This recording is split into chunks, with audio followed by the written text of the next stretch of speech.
Status Coup! Hello! You did it anyway. Can't always You did it anyway. I did it. And you guys, wait, You did it Matt, anyway. Welcome. We are here for Jordan. It is Status Coup. It is Monday afternoon. It's Monday afternoon. No, it's Monday. It's late afternoon. Late afternoon. Early evening. Yes. In the East Coast and the Upper East Coast, it's definitely nighttime. Yes, and we are sitting in for Jordan. He's busy doing Jordan things. Yeah, Jordan's doing book things, and Chris is right. It is hello. Yes, but so for people who don't know, we're Generational Change. I'm Jen. I'm Peter. That is my name. It is. I remember my name. So because I've done that before, we just go and people are like, who are these people? Who are we? That would be good for people to know. We are, first and foremost, big supporters of Status Coup News. We are not only ones who encourage people to watch the channel, we are financial contributors to the channel. Because we do believe that journalism, which of course is dying in this country, it's suffocating a slow, a very poisonous, flintish water death. Very, very, very much so. So we believe it's necessary to support the efforts that are being done on the ground, including the work that Jordan has done, not only throughout the country, but obviously on top of everything, the work he's done in Flint, Michigan. He's obviously working on his book, as you all know. So we are always happy to lend a hand as needed. And obviously a lot has happened in the last 24 hours, hasn't it, Jen? Honestly, you know what though, but what are we starting with? You want to start with our governor? We are Floridians, and for those who obviously have been paying attention, it is a very big sanctimonious time and dissanctimonious time. So Governor Ron DeSantis, our governor, has finally decided to throw in the towel, which he never should have taken up in the first place. I just think, what a pussy. Like, really? Just get through one state and that's it? That's just very, and he's being, from what I see, very skewered for the amount of money that he wasted. Yeah, he definitely did a lot of, what you would consider, you look at the numbers over the course of, I guess it's probably about, was it a year? No, it was even less than that. I think it was about 10 months. Yeah, it was something like that. Or it might have been 9 months. So apparently over the course of 9 to 10 months, whatever the exact date was, I don't have it off the top of my head right now, he spent in excess of $150 million. When you think about how money gets wasted in this country, and especially when the GOP likes to harp on how much wasteful spending we do, although that's definitely more libertarians, I would say there are much more. So of that $150 million, what percentage of that was just basically Iowa? Well, because a lot of people in other places were not necessarily being, reached by his campaign. I think you're right. I think that there's definitely something to be said for that. But if there's one thing that couldn't be more obvious, and this is one of the things that, Jen and I have talked about. And for those who are not aware, Jen did run for Congress in 2020 against Debbie Wasserman Schultz. And we learned a lot about what that whole experience is like. And one of the things that could not be more glaring is the consultant industrial complex. Now, I think it's definitely fair to say that with DeSantis's campaign, he spent millions upon millions of dollars on consultants or influencers, whoever you think. Well, that's the whole point of a majority of these campaigns to me. People who are running campaigns, when you're not a front runner, when you know the numbers, you're not going to win, but yet you're still running campaign and raising money and taking money from people. You're doing that to feed your ego, but you're also doing it to feed the consultant class, your friends, people with all these different types of, consulting businesses. And so it's just a gravy train. It's really gross. You think Dave Rubin wasn't getting paid to blow smoke up DeSantis's ass? You think Ben Shapiro wasn't either? You think Christine Pushaw wasn't when she was rabble-rousing online constantly? This pays well. Yeah. We know it does. It works the same in the GOP as it does in the Democratic Party. So that's why when people want to know, why is our campaign season so long here? Because for me, it should be a 3-month maximum thing. In the UK, I think it's 6 to 8 weeks or whatever it is. But here, 3 months would be the minimum, but no, No, it isn't. That's like a maximum in places. Well, it depends on how big of a race you're talking about. Well, but I'm just saying in general. You can't tell me that a U.S. Senate race in a state like California, Texas, or even Florida should be 3 months. That's not enough time, especially if the candidate is not really. Well, it depends. Well, see, it would be enough time if we had publicly financed elections and everybody got time on TV. For 2 months. Well, but that's within the parameters of what we're talking about. When I talk about a campaign season should be 3 months, that's in a world where we have publicly financed elections and nobody is having to compete with special interest money. Marlene Paul is absolutely right. They run long enough to be exposed. Well, and that's generally why they need that, sort of length of time. My point being is they wouldn't need that amount of time if there wasn't so much interference and money being spent to cloud it, and there wasn't such a biased media against it. It really shouldn't take that much time to introduce a state of people to a person. It really shouldn't. And if everybody got broadcast time and if we had things that made it, a public function, then you wouldn't need more than that. You really wouldn't need more than that. Guys, make sure to smash that like button. Make sure that you are not only subscribed, but click the bell. And we all know that Jordan's channel, much like our channel, Generational Change, is heavily suppressed. And they unsubscribe you, and they make sure that the bell is not clicked. So you want to know that this content is being put on at all times. And if you are so inclined, make sure that you go to statuscoup.com/join. Any amount that you can contribute is going to go directly towards on-the-ground investigative journalism, which is really the name of the game here. We're not here to talk about the latest gossip of the day. We're here to talk about the fact that many places in this country, not just Flint, Michigan, do not have clean water, clean air, good economic growth opportunity, do not have any semblance of healthcare. As Jordan says, it's the economic Hunger Games. It is. And the United Corporations of America, which we are under. And so we're going to play a clip, obviously, of DeSantis announcing that he's no longer running. And make no mistake, no matter how much he tries to pretend like he's some man of the people, that man was so flushed with corporate cash, it was coming out of his ass and his ears. Greetings from Florida. The warmth of being home is a reminder why I've chosen public service. This is America's time for choosing. We can choose to allow a border invasion, or we can choose to stop it. We can choose reckless borrowing and spending, or we can choose to limit government and lower inflation. We can choose political indoctrination, or we can choose classical education. These choices are symptoms of the underlying struggle to ensure that constitutional government can endure and that Western civilization can survive. I have a record of leading with conviction, championing an agenda marked by bold colors, delivering on my promises, and defeating the people who are responsible for our nation's decline. That is the type of leadership we need for all of America. Now, over the past many months, Casey and I have traveled across the country to deliver a message of hope that decline is a choice and that we can, in fact, succeed again as a nation. Nobody worked harder, and we left it all out on the field. Now, following our second place finish in Iowa, we've prayed and deliberated on the way forward. If there was anything I could do to produce a favorable outcome, more campaign stops, more interviews, I would do it. But I can't ask our supporters to volunteer their time and donate their resources if we don't have a clear path to victory. Accordingly, I am today suspending my campaign. I'm proud to have delivered on 100% of my promises, and I will not stop now. It's clear to me that a majority of Republican primary voters want to give Donald Trump another chance. They watch his presidency get stymied by relentless resistance, and they see Democrats using lawfare this day to attack him. Well, I've had disagreements with Donald Trump, such as on the coronavirus pandemic and his elevation of Anthony Fauci. Trump is superior to the current incumbent, Joe Biden. That is clear. I signed a pledge to support the Republican nominee, and I will honor that pledge. He has my endorsement because we can't go back to the old Republican guard of yesteryear, a repackaged form of warmed-over corporatism that Nikki Haley represents. The days of putting Americans last, of kowtowing to large corporations, of caving to woke ideology are over. Winston Churchill once remarked that success is not final, failure is not fatal, it is the courage to continue that counts.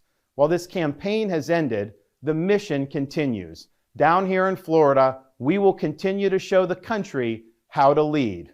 Thank you, and God bless. Could not be more full of shit if he tried. But it really does. He looks like someone who has had coaching reluctantly had coaching and how to speak and how to show some facial expression, but he's just not getting it. Like, that's what it comes off to me. Like, you can almost see somebody behind the camera going, smile. Yeah. Like, he's just so, it's painful to watch. He's so unpersonable. Yeah, that's definitely the type of face that he likes to make. Horrible. But when he addresses Nikki Haley regarding her corporatism, Oh, that's hilarious. Ron, you literally sold out this state for pennies on the dollar.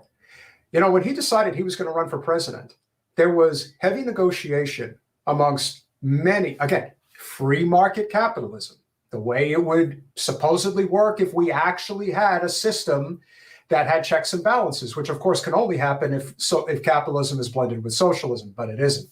So when he decided he was going to run for president, there was heavy negotiation for marine contracts in the Florida Keys, specifically in Key West.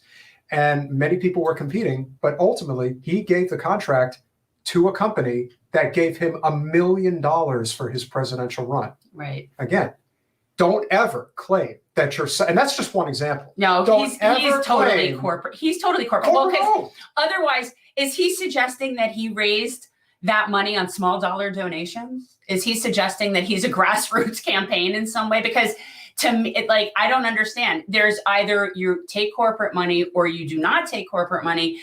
I don't understand what he's saying about Nikki Haley. Now, she is incredibly war hawkish, but so is he. Yeah. No, Nikki So Haley, I don't he's know not wrong. He's not wrong about Nikki. No. It's just that, Ron, look in the mirror. Right. I don't, Yeah. There's 6 of one, half a dozen the other between the two of them, really, other than he has no personality. But the fact that he's such a cuck like that, I actually thought that he had sort of some balls to him. I did a long time ago. I actually thought, look, he's getting some stuff done. He's actually, I don't agree with stuff that he's getting done prior to his decision to run for run for president, and that's more specifically the way that he had handled COVID. Not that I was completely against the way that he was doing it, but it was so clear as day that the way he did it was political calculation.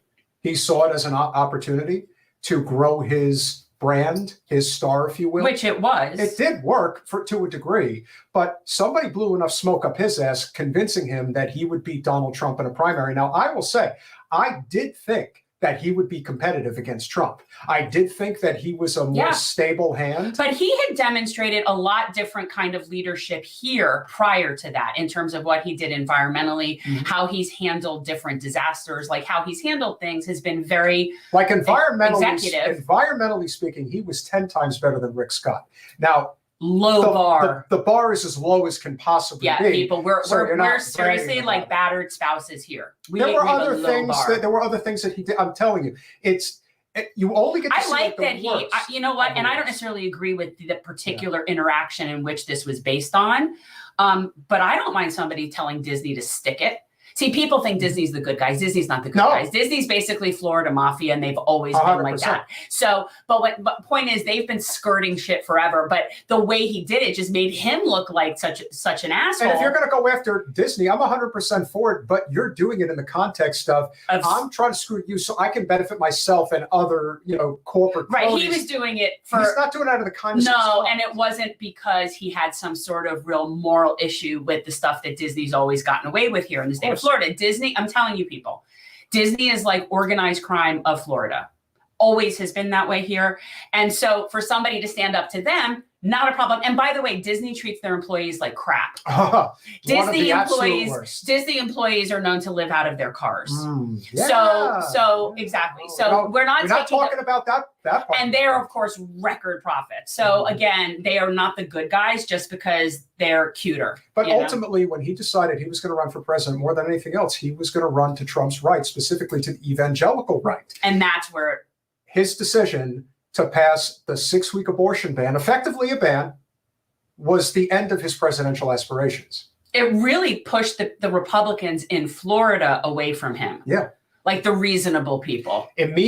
Almost immediately after he passed that 6-week abortion ban, the non-crazy Republicans. All of the GOP in the state lined up behind Trump. Like that. Like it was immediate. Whether or not they agreed with it, again, they could all just sit there and agree with DeSantis, but they know politically it's just a bad move. It's a bad move. Which is why in our state, no matter what the Democratic Party establishment will tell you, there is one goal in the state of Florida in 2024, and that is to make sure that the ballot initiative, which is women's bodily autonomy, passes and essentially codifies Roe at the state level, much as it has in several other red states around the country. And we have successfully gotten it on. Well, it's not officially on the ballot, but we have the requisite amount of signatures. It's currently being processed. Now, they're, of course, going to fight it. They're going to find every little thing wrong with it. They will.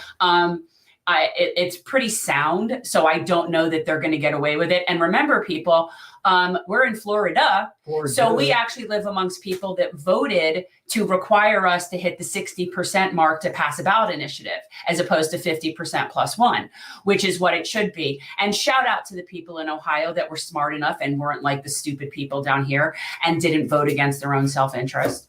So we do need a 60% to pass it, but I think we'll get it. I do think we'll get it. To no help of the Democrats and Joe Biden. I just have to come on here and make a little announcement. About the sanctimonious. No, listen, I made a decision last night. I'm totally retiring that name. He's Ron Disaster. But now he's endorsed you. So what are you going to do about that? Well, you're going to have to at least be remotely nice. I'm going to be remotely nice, but he must understand that it's my party. I'll cry if I want to. I don't inhale, so get that away from me. I am here to let you know that much like everybody else, they're all going off the island. They're getting voted off one by one. I don't think someone who is friends with Jeffrey Epstein should be talking about an island. I gave up friendship with him a very long time ago. I'm just saying it's not a good look. No, totally can't accuse me of that. I am here to let everybody know, as I've been saying for a very long time, we are going to make America great again. In 24. Am I wrong? Tell me I'm wrong. I'm not wrong. I'm totally right. I am the most persecuted, undermined, and underestimated. You're not wrong. You're just an asshole. No, listen. I just understand what it means to be ruthless. That doesn't make me an asshole. Oh. It might make me an ogre. Might make me a jerk. It might make me a grab ass son of a bitch. But I am definitely not an asshole. Definitely not an asshole. Mm. So make sure that you get out in New Hampshire and vote for me tomorrow, because corporate warmongering Namarita, I think is how you say her real name, Haley, only by marriage, and tries to give me a run for my money and my indiscretion. Are you suggesting, I am suggesting that Nikki Haley is not American? She is totally not winning. And if I came to it, I would certainly go down that road. Yes, I would do that. But believe me when I tell you. It's so excuse me, small. I'm talking. It's so stupid. I'm talking. We're totally making America great again. Then you can talk. And trust me when I tell you, we're going to do great tomorrow in New Hampshire. We're going to do just as great, if not better. That's the thing. They really are proportional hands. And we really are going to do great in Nevada. Funny. And then on Super Tuesday, we will perform supremely well. Are you not going to say anything about that, Ron has dropped out and endorsed you? Oh, yeah, that thing. That's actually pretty important. Now, especially since you've been feuding with him for 2 years. Listen, he was a totally ungrateful, Napoleonic complex of a man. I did everything in my capacity. And let's be honest, Jen, and you know this as well as anybody. I got him elected governor of the state of Florida. Well, that is true. Adam Putnam was doing very well in the polls. And Ron came crying to me on his hands and knees. And we know what happened in Gilman. Well, we know what happened at that. He totally would have won if it wasn't for me. But I came in at the last minute. Ron begged me for an endorsement. He cried, he poed, he mined, and then he absolutely went out of his way to make sure that Casey was in on the meeting. She's a lovely girl. Not really my type, but that's okay. Just the fact that he offered her was really generous of him, and I appreciate it. And ultimately, I was a nice enough guy to give him the endorsement. He completely destroyed Putnam, and he got by Gillum, and he became the governor of the great state of Florida.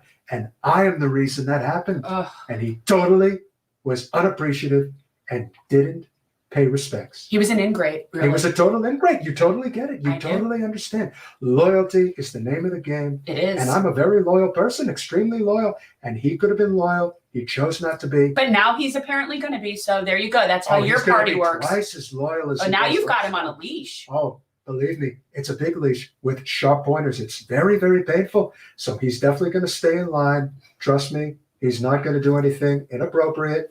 I'm making sure of it from now on. I don't think that's his problem. Oh, no, he's got lots of problems, believe me, including. Someone put up that comment with like all the stilettos in it, because Well, that's if there's one thing that I'm not lacking, it's height in many ways. So, totally not the same problem that Ron has. That's all I'm saying. no. Apparently, he's been wearing lifts. That's true. He definitely has been. That's so pathetic to me. It's pathetic. But I also do recognize that 5'8" is just too short to be president. 6'3". It's unfortunately 6'3" true. is- I wish it weren't true. 6'3" is a much better height. That's all I'm saying. But seriously, people, if you look up heights of presidents, like the shortest president in years was Jimmy Carter, and how tall was he? He was still tall. I don't know, but I'm certainly one of the tallest ever, and that's I really know great. they're all tall. That's true, but the tallest are the best, and I'm right near the top. Believe me when I tell you, we're coming back. 2024. And an inordinate amount of them are left-handed. Well, that doesn't mean anything. I think could it's pretend- interesting. I can pretend to write with my left hand, and that's good enough. Donald John Trump for President of the United States, 2024. Make America great again? Again, Goodbye. it's ridiculous. It's not ridiculous. I mean, he really is just He's oblivious. though. politics has become complete showmanship, and this is what it's become. But it's amazing to me that people find that surprising, No. given the status of our society. Like, I really do believe, and again, I don't like him. I've never liked him. I haven't voted for him. I can't fathom ever voting for him. But he does, to me, really perfectly represent our country in terms of the bully buffoons of the world that we are, that might makes right. We don't have to have any integrity. We don't have to stand for anything. We just change whatever, suits us in the moment. We have no real loyalty to anything other than capital. And so I actually think that he is I couldn't think of a better representative of that than Donald Trump. Guys, we got 157 people watching, 123 likes. Make sure you smash that like button, subscribe. Make sure the bell is clicked. Make sure you go over to statuscoup.com/join for as little as $5 a month. Become a member. It really helps the channel. And for those of you who may not know, we are not only guest hosting here, but we are also going to be hosting our own show at 6 p.m. We are going to have two, not one, but two Florida House Representatives, Anna Eskamani and Angie Nixon. These are like two of the few. This is part of the resistance in Florida. These are two of the only representatives in the state who, on the Democratic side, forget the entire delegation. Right. The entire delegation. These are two of the only representatives that voted against our state's version of anti-Semitism or anti-Zionism is anti-Semitism. Right. Which was put up by none other than my state representative, Michael Gottlieb. And it's exactly what you would expect. It's the same. It's exactly what you would expect. So we're going to talk to two of the people that did not jump on that bandwagon. And what a perfect transition. Bibi Netanyahu has made it very, very clear that there will be no Palestinian state. How the hell could there be anyway? Well, here's the thing: is the fact that we're talking about that. They might as well be coming on and saying, "Did you know the Earth is round? Did you know that the Earth is round?" Because Bibi Netanyahu and his band of fascist goons have always said there's never going to be a Palestinian state. And I've said it a million times. The two-state solution was never intended to be a thing. It was never intended to be real. It was always a Zionist talking point to sort of appease any sort of resistance to the Jewish state. It was never designed to be real. So why are candidates running for office right now, including for president, saying that the two-state solution is the way to go? Because they're incredibly ignorant. And they haven't done their research, and or they're just spewing AIPAC talking points. So if you look at a candidate, if they're getting money from AIPAC or DMFI or AD or anybody else who does that, I don't even know all the groups that are the lobby now, but if they're taking money from them, then you really don't know what their position is, right? Because their position doesn't matter. They're going to say whatever AIPAC's paying them to say. But if somebody who is not on AIPAC's payroll is touting the idea of a two-state solution, They're completely ignorant and unaware of history and facts. I think they're also doing it because I think it's what is politically convenient to do. Well, that is, but it's also completely ignorant and devoid of facts. Yeah. So there is never going to be two states, never going to happen that way. Unification. That's it. It's the only option. Or genocide. And here's the thing, people. And the fact that Netanyahu very recently was heard with the from the river to the sea, like nobody talks more genocidal shit than that man. Like he really is very Mussolini-like. Yeah, he's asking to be Mussolini. I mean, yeah, but so and a lot of what Netanyahu does, if not all of it, is completely self-serving because he's looking at some serious judicial consequences that are coming for him, and his own people don't like him. Which isn't to say that if they get rid of Netanyahu, it's going to change anything, because it won't. They all, even your most liberal, without maybe like the exception of a handful of Israelis, I mean a handful, even your liberal Israelis, they don't support the idea of one state of they still support the concept of having an ethno-state. Yeah. So at a bare minimum, their most progressive people really are still supporting ethno-state. And as we know, ethno-state means you had to do a what? Ethno-cleanse, because that's how it works. Well, Colin, if you have the clip of Mr. Netanyahu deciding that from the river to the sea, we will have everything. It's okay when it is Israel. Oh, right. And here in this country, that means you're trying to annihilate Jews. Yeah, well, like I said, it's all about who controls the narrative. But in a world of Deborah Messings, be a John Cusack. That's what I say. Is that what you say? Yeah, that's what I would say. And shout out to Katie Halper, friend of the show, and obviously her real band of investigative journalists, Abby Martin, Ryan Kalik, and also you have Claudia Dela Cruz. They were doing a panel in Manhattan the other day. Good stuff.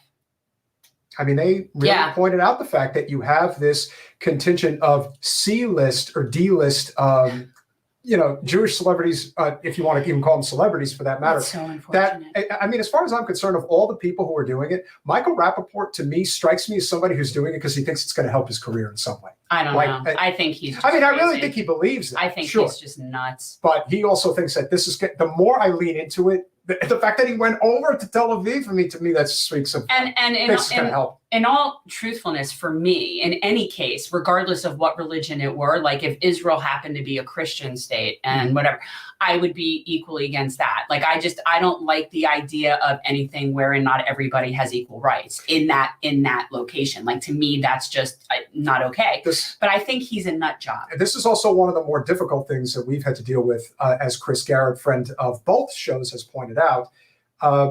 The person who really made this front and center at the federal level is Debbie Wasserman Schultz. This was her baby, and she doesn't get anything passed on the Hill. But this is a hill that she will die on. And so what's interesting, and then locally here, our local representative, Michael Gottlieb, is our state version. Backing it up. Right, is our state version of Debbie Wasserman Schultz pushing through the same crap in our state house, basically forcing everybody to say that if you're anti-Zionist, you're also an anti-Semite. And as if that is not perpetuating the anti-Semitism around the world. These people are these people are being self-serving. Because we're talking about people that and either willfully ignorant or lying, because they have access to the information. They do. So they either truly believe that they are superior, that they truly buy into the shit that us Jews were taught as kids. And we were taught that Arabs were lesser. We were taught that. And so they either are still brainwashed by that, or they know better and they're still playing that game because it serves them politically. Either way, it's disgusting. It is. And of course, Netanyahu is only making things worse. And this argument, and we're going to cover this on our show, but if you guys haven't seen the clip of We're White Liberals, it really completely clarifies all of the people, especially on social media, that are still trying to convince you that if we just vote for Joe Biden again with no major concessions whatsoever, that this is a means to an end because we have to stop Trump from getting into the White House. Joe Anthony, That is brilliant, which is exactly what I've been saying for a long time. This is the biggest case of projection ever. When somebody says that when somebody says that you're saying from the river to the sea is your intent to do mass genocide, that's projecting their intent to commit genocide. Everything, and by the way, every single thing that Israel accuses Hamas of doing is stuff that Israel does on the regular. All of it. And I'm not saying that Hamas fighters are good people. Don't know any. Can't say. Haven't met them. You're not allowed to have a nuanced take, Jen. You're pro Hamas. I'm not. Well, Hamas in general is not whether to be pro or against. But if you're talking about militant factions of people, that's not something that I generally am into. I think you're But right. if I were born and raised in a concentration camp, I might have the mentality of someone angry and wanting, to break out. I'm just suggesting I think you're an anti-Semite. Well, I think you do I'm a not self-loathing Jew. I don't think you take into account people's hurt feelings. I know. I And don't, that because I don't really care. bombs have to continue to be dropped until they feel safe. I know. That's I really how it don't. is. And that's the thing. I really don't care about people's hurt feelings. I tell people this. There's a woman at my Pilates class, I swear to you, after October 7th. And we're standing outside of my Pilates studio in Plantation, Florida, which I cannot tell you the more. It's an obscene display of a white ghetto of upper middle class to upper class safety. I could not. It's absurd. And we're standing in front of my Pilates studio, and she's like, "Well, I just don't feel safe." And I'm thinking of the people in Gaza, and I'm thinking the absolute entitlement and audacity. And it's the same thing that's happening on college campuses, just so you're aware. We are prioritizing the feelings of Jewish students. What was that? Colin, We are prioritizing their feelings over people's lives. Colin, pull up. So I don't care if they're not feeling good. Colin, pull up Jim Lewis's comment. If you are Jewish in this country and you do not feel safe, then you will not survive this world. Not that one. The one Okay, above it. that's all I have to say. And I'm above it on quoting, genocide. I'm quoting Tim Black. Okay. But if you live in this country as a Jewish person, the United States of America, and you don't feel safe, end it now for yourself, people. You will not survive this world, because I don't know. What do you consider safe? Go move in a padded box somewhere? I don't know. Well, apparently this is not genocide, and you have no idea what you're talking about. Jen, get educated. Get educated, Jen. Don't you know better? Genocide. Okay. Yeah, so it's me and every other international human rights organization, Doctors Without Borders, every single group of people in the human rights arena, including the UN, all of those people and experts on genocide, people that are scholars on this, call it, and yet I am wrong for saying that. That's just,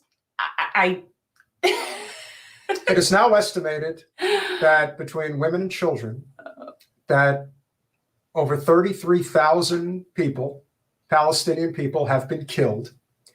And that's not even taking into account what is really causing the genocide now, which of course is the famine, and people are starving to death. Babies are freezing to death. Mhm. Oh yeah. Freezing. Have you seen the videos? That is genocide. You don't have to like it, and it may hurt your sensibilities, and you may think that there is other solution. No, there is only one solution.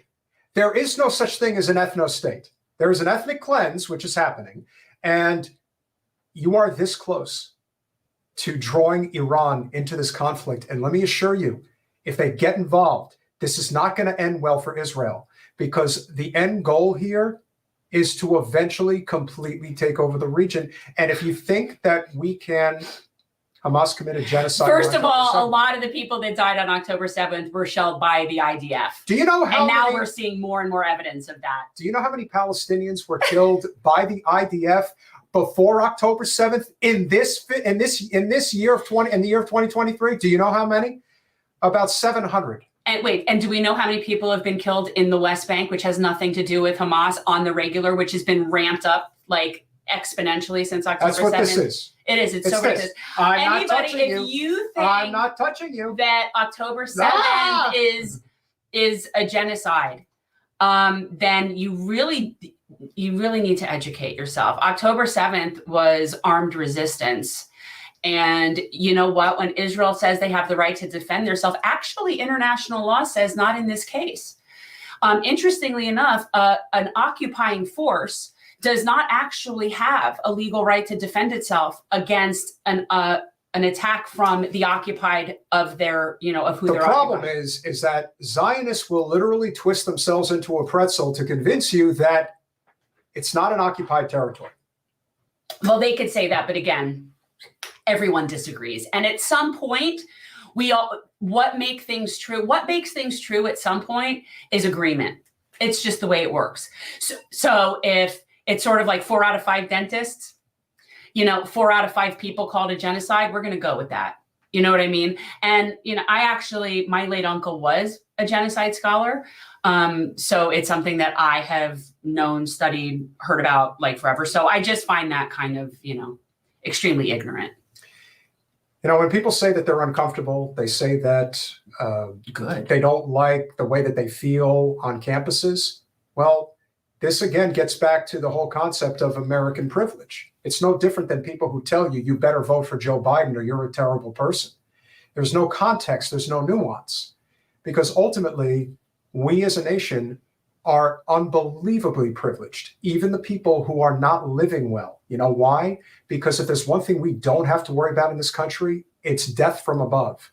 We do not have bombs raining down upon us morning, noon, and night like people do in the Middle Although East. I actually do think that what's going to be coming is a lot more horrible terrorist things here against us. Oh, I can see that, absolutely. Like restaurant bombings and things like that. There's going to start because, you have people in this country, whether they're Arabic, Muslim, Palestinian, whatever. And I've seen multiple panels of people talking about this specifically in reference to the election and what, would they consider supporting Joe Biden? And they are not having it. But so all it takes is somebody that has just, had it and maybe isn't dealing with a full deck to begin with.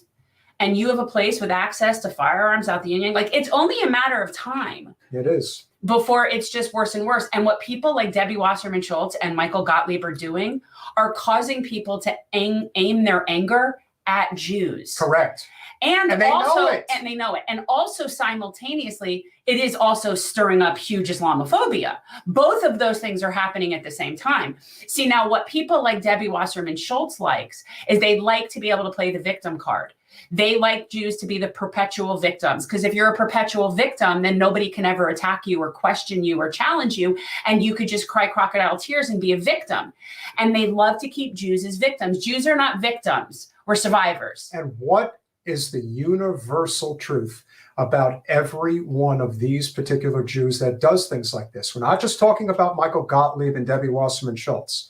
We're talking about the Deborah Messings of the world. We're talking about the Bill Ackmans of the world. Well, it's the privileged class of Jewish people. It is. It's absolutely a very, very privileged class of Jewish people. And when you live behind the canyon walls, they don't feel like their lives are really in danger. In fact, they know for the overwhelming majority of those that do, their lives are not in danger. No. But guess what?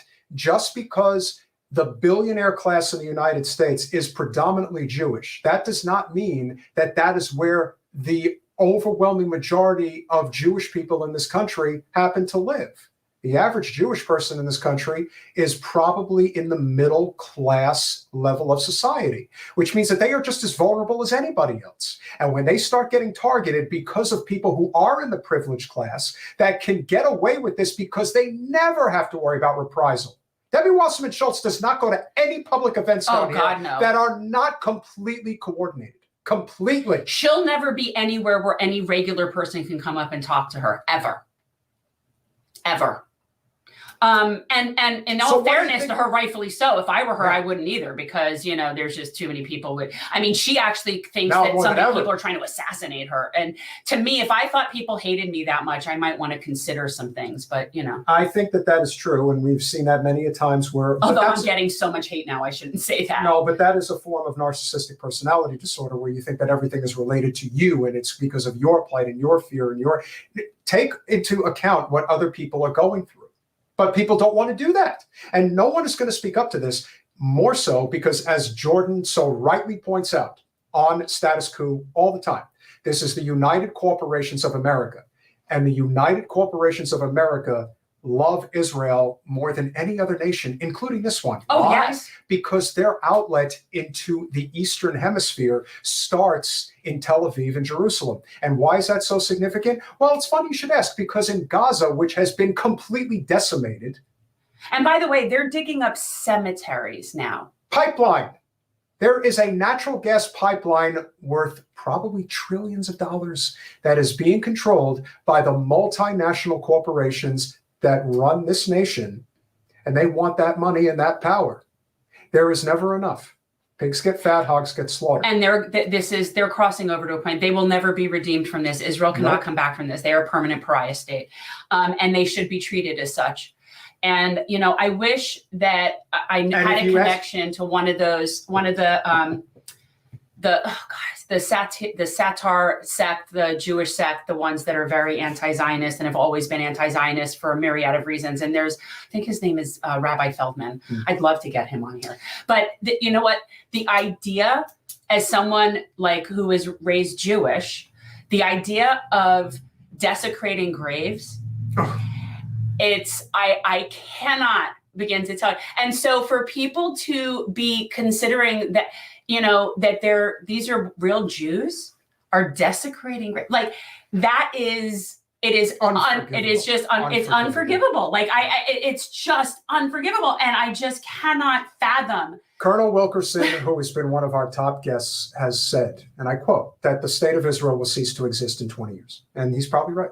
And I just don't see how it's not working. So we have one last topic we do have to cover because we were asked to cover it. The Democratic Party is having a very, very difficult time convincing voters, especially voters under the age of 45, that they have to go and vote for Joe Biden in November. And Shocking. This was going to be a nightmare of epic proportions before October 7th. Now that a genocide has been led on, this has gotten to the point now where there is no way for him to come back from this. And yet, AOC is really trying to sell this idea. I haven't seen this. Have to do well. We're going to see it. I have a feeling I'm going to need a barf bag. This is not going to be good. So, Colin, cue it up because, to be honest, truth be told, I haven't seen it either. I only know that she was talking with two blonde ladies in a fancy-looking studio and telling them that, I got to get out there and vote for Joe. Oh. Right? So, let's. I'll pull it up here so you can play pause if you want. Okay, we're going to need to comment, is what you're saying. Fair enough. Had it or hit it, Joe Biden. Hit it. Honestly, here's the thing. I think sometimes people want electoral politics to be, we overly identify with it's like if you vote for someone, they have to be the embodiment of you. Oh my God. That's actually something that I think Donald Trump provided to a lot of people, where it's like, if you voted for him and if you were a Donald Trump person, you want, it symbolized so much. But I think she looks like she's being held up with a gun. Well, I just feel like she's literally checking off talking points. Okay. Mentioned Donald Trump. Check. Mentioned, she's going to go through talking points. You don't have to totally think somebody's the best. Check. They gave her a list of talking points and she's reading it. They've turned her into a pod person. I feel like this is very body snatchers to me. She's choice. I know. Well, she drank the Kool-Aid, but she is now officially that's a pod person. You say Joe Biden, I say hit that. Are you kidding me? First of all, how do you even go along with something so ridiculous? By the way, it's like saying he's base. By the way, 237 people watching, 187 likes. Guys, smash that like button. If you haven't, make sure you are subscribed. Click that bell. Go to statuscoup.com/join to contribute to this real investigative journalism show. which certainly can use all the help they can get. Listen, she could have been Katniss Everdeen, people. but Alex doesn't. Jesus, it's so disappointing. The problem with Alex is that she doesn't need to do this. But the truth is, she was never anything else, is what that shows. You're right. She doesn't need to do this, but yet she's doing it, which means that she was never what we thought in the first place. That's probably correct. I don't doubt that at all. It makes me sad. It should, because you know what? Much like her, much like even Bernie to a degree, and certainly to the degree of John Fetterman, this causes people to completely tune out. You think people are going to get off their ass and work for Joe Biden to get elected? Are you nuts? Okay. All right. How much more of Let's this do go. we have to? All right. Continue. What we have here in this situation is a more just honest thing. There are plenty of things that the president does that I completely disagree with. I think, right now what's happening in Gaza, I can't go on every single day seeing this. I don't associate myself with what's happening. But at the end of the day, it's just a genocide. We have to acknowledge that we just can't allow this fascist movement to grow in this country. And what I think is actually hopeful about our politics is that we can exist outside of electoral politics in organizing our communities and standing with our friends. And, if it's coming down to this next election, for me personally, the decision to vote is not a difficult one for me, because just because I'm voting for him doesn't mean that he embodies everything about me. Right. Pause. Okay. First of all, I do not know who these women are. Frankly, I don't even need to know. With all due respect. I don't know what show this is, and obviously it's nothing I would ever watch. But it really goes to show you that she'll never go on a show like ours or Jordan's. Never. The truth is, I wouldn't even want her to come on because she wouldn't be sincere. But she doesn't want to be. Well, that's the thing. If there's one thing I could say about Ro Khanna, for example, he'll at least let you punch him. Like, he'll take the barbs. He's pretty good. She will never. Now she really won't go anywhere where she's even challenged. Like, she really wants to talk in an echo chamber. Well, she wants to be the next Nancy Pelosi. It's not going to happen, though. She doesn't have the credibility. You could try to get. That's not what it is. You know what it really is. She is not the rainmaker that Pelosi is. She wants that money, baby. The only people that get to be in charge are the rainmakers. And if you're not that, you're not in charge. So you could be as kowtow to the establishment and put on your kente cloth. I just watched Alex basically dismiss genocide as just this issue in Gaza that I'm just not happy with what he's doing there. That's what we say about tax policy. That's what we say about we don't like somebody's environmental policy. That's not what we say about this. It's a deal breaker. It's a complete deal breaker. I will not abide your genocide. Yeah. So the fact that somehow she's making that be like, it's just one little thing. He's fine, except for that we're just letting them kill all these people is just absurd. And are we at some point going to get to Jamal Bowman? Because I have some words. We could do that here, but we're going to do it on our show. Oh, okay. We can hold off on our show. Okay. Finish it up, Colin. So that to me is where I'm at. But I think, it's people are going to get mad on the internet because that's what they do. But I think we just got to be adults about the situation. Does the Democratic Party have a backup plan between now and November should Joe Biden fall prey to some sort of medical emergency that you're aware of? And I think as a voter, it's a very reasonable question to ask considering his advanced age. I think it's a super reasonable question to ask. I do not know, to be honest. I think what people tend to look at is just line of succession in terms of the job itself. But it is something that I think is a reasonable question to ask. If something like that does or were to happen, because there is not a primary, I do believe it would go to the convention. I think this is the biggest disconnect, I'd say, between the Beltway and like everyday people. But it also cuts to this question of, I think a lot of people think who can beat Trump. And And that's a largely untested assumption too. There's a lot of like this idea that, you know, only another white guy can beat Trump. Right. And there's a lot of kind of assumptions there that All right, I'm bored obviously with, don't feel good. I'm bored with her. She just went off on a Trump tangent. I'm done. Bye-bye. First of all, what are you doing going on with the Stepford wives? Like, I really, can't you go on with anybody who is at least some semblance of working class? No, well, You have to go on with somebody who lives in either Tyson's Corner or Chevy Chase, Maryland. I mean, for God's sake. it's just Like, how elitist. Listen, I don't want to judge off appearances, but that is yes, that's neoliberalism well, times 11. clearly she felt that it was a safe space for her. Well, so. you could tell just by the very brief interaction that they were having that there was nothing that those women were going to say that was going to challenge her. No, I find it just it's sad. You know, it's like you really see somebody that gets in there and then I don't think it's so much that they beat her down. I really think she just wants to get ahead. And I think she's just playing the game. Colin, pull up Danny DeVino's comment, please. Thank you very much, Danny. Just so you guys know, we are going to be going live on our channel in a few minutes, Generational Change. So for those of you who are enjoying our banter, hope you will join us over there as well. We are going to cover with Anna Eskamani and Angie Nixon, not only obviously Ron DeSantis stepping down as a presidential candidate and now returning to the state house and what that's going to mean in the state of Florida for the legislative session this year. So we'll see what that ultimately ends up producing. We know that Ron is currently slated to be in the governor's mansion for another 3 years. So that'll be interesting.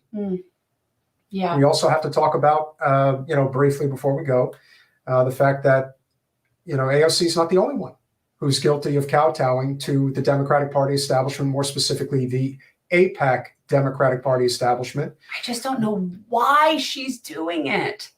Why would Jamal Bowman feel the need to go after Norman Finkelstein of all people? Oh, Jamal.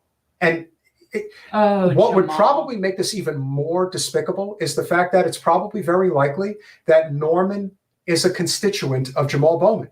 That's probably his district. And somebody probably told him, you have to go after this guy. The candidate who is running to primary Jamal Bowman is almost exclusively running in the Jewish areas of Westchester County, New York. He's running for that affluent Jewish voter, much like Shontel Brown did running against Nina Turner. The exact same thing that happened in the suburbs of Cleveland where all the affluent Jews live. That's exactly what happened there. And that is exactly what they're trying to do here. Does Jamal Bowman think he's going to score points with those Westchester voters by going after Norman Finkelstein? Well, not That's just what's going to move the needle? But in the meantime, he's gone now. Like that's just, you're just that. Yeah. Yeah. You're calling Norman Finkelstein anti-Semitic. You've just lost your way, man. You've just lost your way. Jamal, while you're at it, why don't you line up with Alan Dershowitz? Because Really? that is the antithesis of Norman Finkelstein. So if Norman Finkelstein is the scrounge of the earth, as you are basically suggesting that he is, why don't you just team up with Mr. Dershowitz, the person who has been to Epstein's Island more than anybody else, even more than Mr. Bill Clinton? Yeah, but he's the only person that has legitimate reason for being with him. Probably so. Just being his lawyer. I mean, or at least that's the reason anyway, they say. For those of you who ever saw the movie Carlito's Way, that is a very good Pacino film. Sean Penn was his co-star, and Sean Penn basically emulated Alan Dershowitz to a T, to the point in which Dershowitz decided to sue him because of the way that he looked. Funny. Yeah, but that's so Dershowitz. That's so what he does. He's so gross. He is gross, and he has no leg to stand on. So, Jamal, if you're going to basically sell yourself out, why don't you go the full Monty? Just go all the way. Just admit that you're, basically just in it for the career now, and you will not take any chances. I just find it so sad that somebody who's an educator and touts himself as an educator is going after someone like your Norman. buddy showed up, Jen. I know, I saw Tony Clifton's here. And then to be going after somebody that is a lifelong educator is just, it's not a good look. Yeah. And one thing to bring it all full circle, and before we go, Michael Reich with a very good comment. Okay, we have lots of problems. There are solutions to many of them, but do we have the social will to implement them?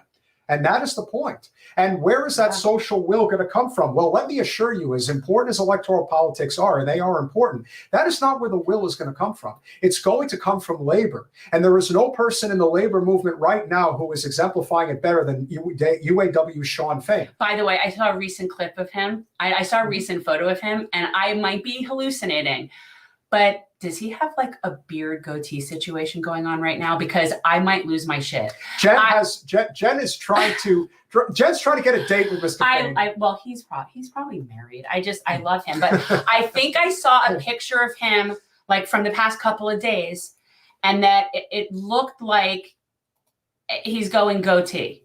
And I got to tell you, I will appreciate that as well. Guys, make sure you swing over to Generational Change with a J. We are going live in a couple of minutes. We're going to extend a little longer before we go, just so that everybody knows. We will be getting started in a moment. So this audience will be given a pass, if you will, a link directly to come on over. So that way you guys can join us. But very important, we definitely want to acknowledge those who have contributed here today. Thank you guys. Kevin Howard. Check out Shawn Fain's speech today. He could unite America as an independent for president. Thank you for the $5. Let me tell you. I would be all of it. Listen, West Fain would be West Fain. That's the ticket. That would be a great ticket. But here's the thing. Shawn Fain probably wants no part of any of that. He probably doesn't. And the truth is, he's a union guy. And here's the thing. Shawn Fain would probably run for president if he could. And he wouldn't want to do it in the Democratic Party. Well, that's the thing. I just don't think he doesn't strike me as somebody who wants to get further involved in political crap. Friend of both shows, Tony D. Love you both. Proud member of Status Coup. We're always happy to see you, Tony. And hope you'll join us over on our show shortly. Donald James, friend of both shows as well. 1 month and staying on the wagon. Great to see you, buddy. Very good. And Michael Cooper, Coolheart. Great to see you as well. Coolheart. And so I think that without question, there are things to be cautiously optimistic about, because I do think we're learning that there is no question that electoral politics matters. But I do think that there's enough people now who are realizing that if you put your eggs in that basket at the front of the line, you lose. People are not complaining enough about what this Biden fiasco is doing to down ballots. People in the Democratic Party are not talking enough about that. And that is the one thing that's going to hurt us the most. There is no enthusiasm. There is no energy. And on top of everything else. Even in places with decent candidates. Correct.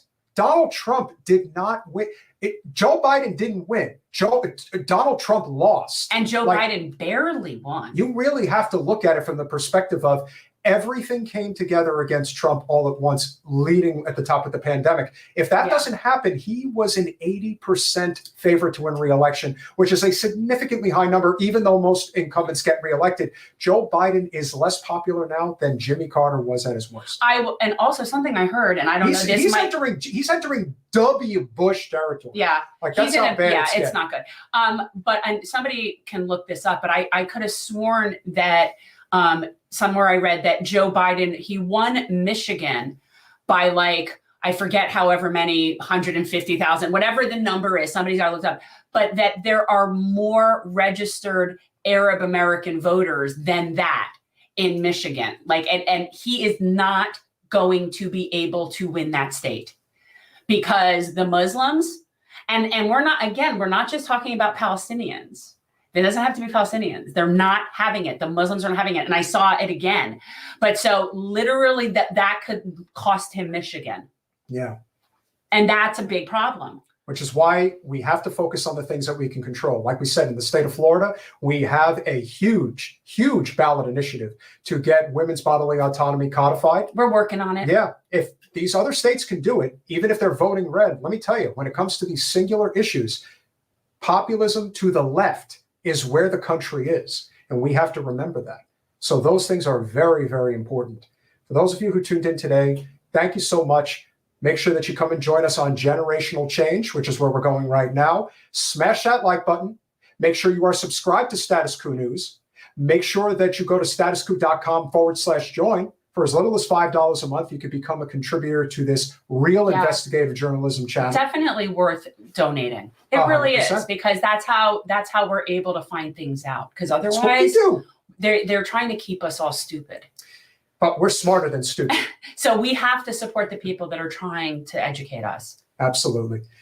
Guys, thank you so much. Support Jordan's channel. It really means a lot. We'll see you soon. Join us over at Generational Change right now.